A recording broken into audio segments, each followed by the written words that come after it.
இந்த ஸ்வீட்டை பார்த்திங்கன்னா அதிகமாக நம்ம எல்லாருமே பச்சரிசி ஊற வச்சுட்டு அது கூட தேங்காய் துருவல், ஏலக்காய், சர்க்கரை எல்லாம் மிக்சியில் அரைச்சி எடுத்துகிட்டு செய்வோம். நான் இன்றைக்கி பார்த்திங்கன்னா ராகி மாவில் செஞ்சு பார்க்கலான்னு சொல்லிட்டு செஞ்சு பார்த்தேன். டேஸ்ட்டு ரொம்பவே அருமையாக வந்திருந்தது. அதை எப்படி செய்யுதுன்னு பார்த்துடலாம். 1 கப் ராகி மாவு, 1/2 கப் வடித்த சாதம், ஒரு 1/4 கப் தேங்காய் துருவல், 2 ஏலக்காய், சர்க்கரை பார்த்திங்கன்னா நான் நாட்டு சர்க்கரை தான் எடுத்திருக்கேன். ஒரு 1/4 கப் எடுத்திருக்கேன். உங்களுக்கு எந்த அளவுக்கு சர்க்கரை தேவையோ அந்தளவுக்கு எடுத்துக்கங்க. சுகரை நல்லா எடுத்து கொடுக்கறதுக்காக ஒரு சிட்டிகை உப்பு சேர்த்துட்டு கொஞ்சமாக தண்ணி சேர்த்து நல்லா நைஸாக மிக்சியில் அரைச்சி எடுத்துக்கலாம்.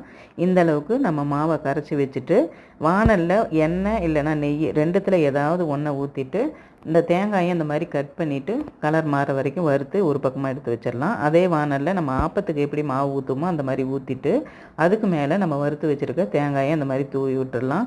தீயை நம்ம கம்மியாக வச்சுட்டு தான் இதை சுட்டு எடுக்கணும். இல்லைன்னா தீஞ்சு போயிடும், உள்ளார மாவு அப்படியே இருக்கும். அவ்வளோதாங்க, அருமையான நம்ம